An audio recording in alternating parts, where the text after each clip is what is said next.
Ibu sangat setuju. Terjunlah dan tekuni dunia modelingmu. Ibu suka dengan kerja kerasmu. Ibu hargai keputusan kalian, asal ibu dapat cucu, ucap Ursula. Albert kecewa dengan tindakan Ursula. Kacau sekali, Kak Ursula. Bisa-bisanya dia setuju dengan keinginan bodoh itu. Ibu pengganti untuk apa? Kalau seperti ini, bisa dipastikan pernikahan Sergio dan Monica akan terjadi. Aku harus mencegahnya. Tapi dengan cara apa? Batin Albert.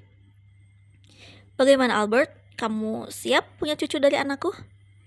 Tapi rasanya aneh. Masa ada kakek masih single? Ledek Ursula. Sebenarnya idenya sangat bodoh. Masa menikah tapi anak dari rahim orang lain? Ucap Albert meledek dengan halus.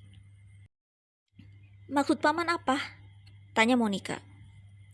Kalau seperti itu caranya, kenapa Sergio tidak menikah saja dengan perempuan yang rela hamil dan mengurus anak?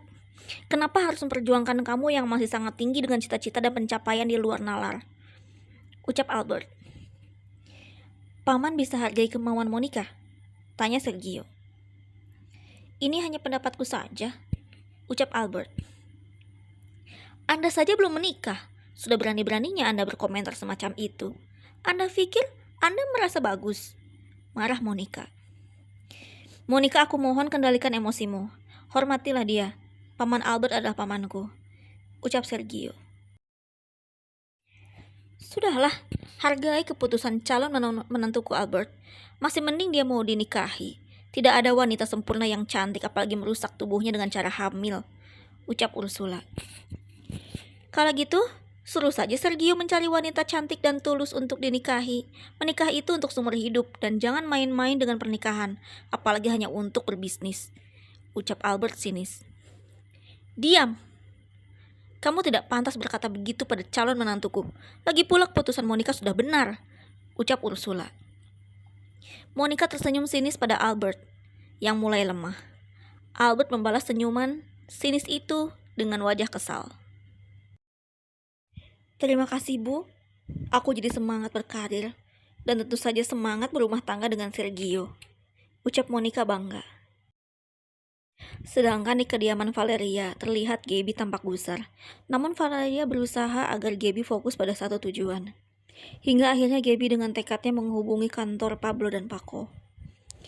Gaby segera mendatangi kantornya dan duduk di hadapan Pablo dan Paco. Sudah difikirkan matang-matang? Tanya Pablo. Sudah, tapi aku tidak mau hanya dijanjikan 50 juta. Aku ingin lebih, aku masih perawan, dan aku butuh 500 juta, ucap Gaby. Paco tertawa sangat keras. Dia tertawa pada gadis 20 tahun itu. Ada yang salah? Tanya Gaby. Tidak, hanya saja kami harus menghubungi pihak yang bersangkutan. Apakah mereka bersedia atau hanya berani dengan harga setengahnya? Ucap Pablo pada Gaby. Setidaknya, walaupun cuma setengahnya, ibu bisa operasi dan aku bisa lanjut kuliah lagi. Aku harus bangkit, batin Gaby. Sementara Paco menelpon pihak yang akan menyewa rahim Gaby, dan Pablo sibuk membuat surat perjanjian untuk Gaby. Tak lama setelah Paco menelpon, dia langsung berbisik pada Pablo. Pihak penyewa siap dengan uang lebih. Dia akan memberi dana 1 miliar untuk kelahiran anak, sedangkan anggaran biaya selama 9 bulan akan dibayar 20 juta per bulannya, bisik Paco dengan girang. Gaby penasaran dengan apa yang dibisikkan Paco dan Pablo. Apa yang kalian bicarakan? Tanya Gaby. Jadi begini, orang yang akan menyewamu akan membayar sebesar 500 juta sesuai keinginanmu. Dan untuk biaya bulanan selama mengandung akan dibayar selama 5 juta saja, ucap Pablo. Sedikit sekali biaya bulanannya, ucap Gaby. Kamu ini hanya menyewakan, bukan menjual. Lagi pula, uang banyak itu mau kamu pakai untuk apa? Jangan mengada-ngada, marah Pablo. Baiklah, kapan aku harus mulai hamil? Tanya Gaby. Besok Paco akan mengantarkan kamu untuk cek kesehatan terlebih dahulu, ucap Pablo. Lalu apa lagi? Tanya Gaby. Kamu juga akan diantar Paco untuk cek sel telur dan saluran tuba, ucap Pablo. Bolehkah aku bertemu dengan klien yang akan menyewa rahimku? Tanya Gaby.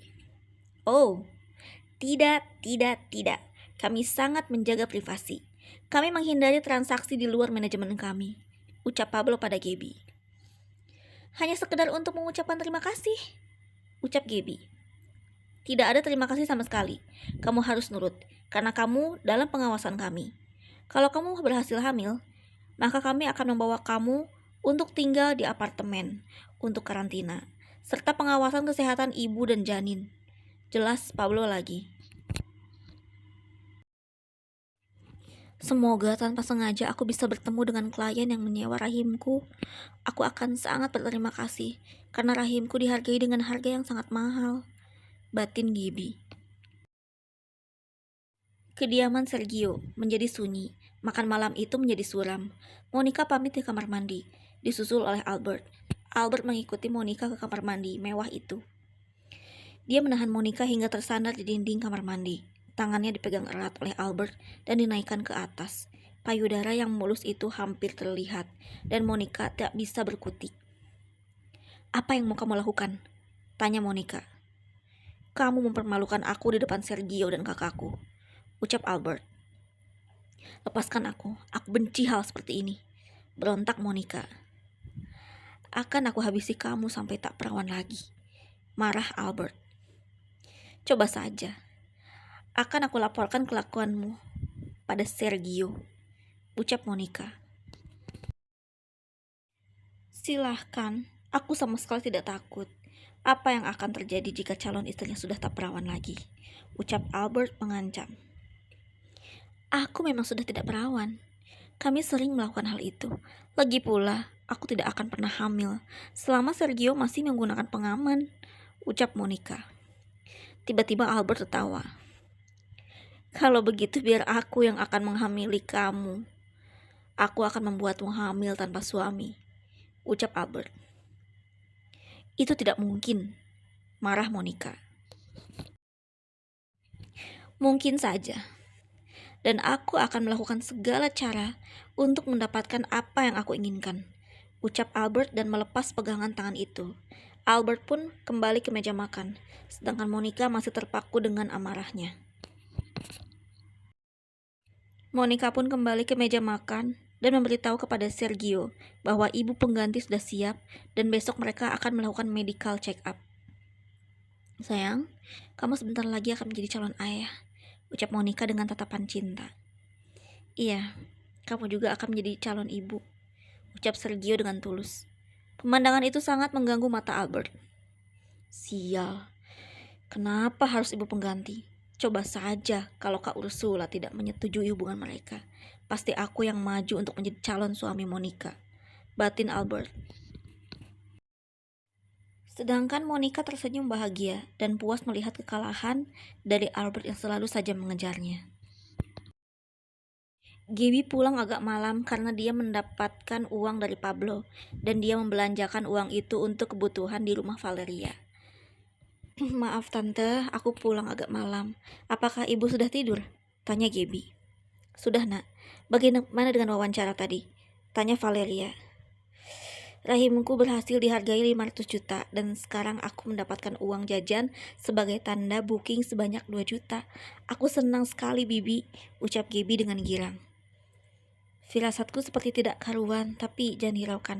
Syukur kalau rahimmu dihargai dengan harga yang mahal, karena untuk operasi dan pembelian obat ibumu bukan dengan uang yang sangat kecil, ucap Valeria. Aku tahu itu, Bi, ungkap Gaby. Besok aku ada medical check up serta pengambilan sel telur. Klien itu kabarnya akan datang, tapi sepertinya tidak akan dipertemukan dengan aku, ucap Gaby sedih. Kenapa? Bukannya hak kamu untuk berbicara dan berkenalan? Tanya Valeria. Mereka tidak menginginkan adanya transaksi di luar manajemen. Maka dari itu jika aku butuh sesuatu, hanya akan ditolong Paco dan Pablo saja, ucap Gaby. Aneh sekali, padahal kamu hanya ingin berkenalan. Tapi, sudah dituduh macam-macam. Geram Valeria. Sudahlah, Bibi, mungkin kita harus menuruti apa yang menjadi perintah mereka, ucap Gaby. Esoknya Gaby ditemani Paco melakukan medical check-up untuk mengetahui kesehatan calon ibu pengganti. Tak sengaja juga Sergio berada di rumah sakit yang sama dengan tujuan untuk medical check-up dan tes kesehatan sperma.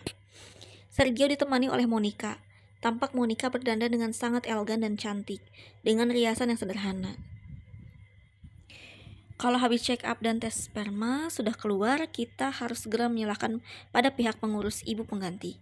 Kalau hasilnya bagus, maka spermamu bisa langsung membuahi, ucap Monica dengan wajah yang sedikit cemburu. Saat duduk di ruang tunggu, Sergio melihat perempuan cantik yang pernah dia temui di restoran itu. Dia melihat Gaby yang tengah duduk sendiri di ruang tunggu yang tak jauh dari loket tunggu Sergio. Sergio meminta izin pada Monica, dan dia segera menghampiri Gaby. "Hai, kamu lagi apa?" tanya Sergio. Gaby menoleh ke kanan dan ke kiri, karena dia takut salah orang. "Saya?" tanya Gaby. "Iya kamu, kenalin, namaku Sergio," ucap Sergio sambil mengulurkan tangannya, dan Gaby pun meraih tangan Sergio. "Aku Gaby," jawabnya. Sergio duduk di samping Gaby, seraya agar lebih akrab. "Kita belum sempat kenalan di restoran itu, karena aku buru-buru. Apakah sekarang kamu sedang bolos kerja?" tanya Sergio. "Aku dipecat semenjak aku menerima makanan dari Anda. Aku dituduh mencuri, padahal itu semua hanya salah paham," ucap Gaby sedih. Maaf, aku tidak tahu. Biar aku telepon saja manajer restoran itu, biar kamu bisa masuk kerja lagi," ucap Sergio. "Tidak usah, aku sekarang punya pekerjaan baru. Ngomong-ngomong, apa yang Anda lakukan di sini?" tanya Gaby dengan hangat. "Aku sedang check up saja. Oh iya, apa pekerjaan kamu saat ini? Nampaknya kamu sangat bahagia dengan pekerjaan sekarang?" tanya Sergio. "Oh, jadi pekerjaanku sekarang adalah sebagai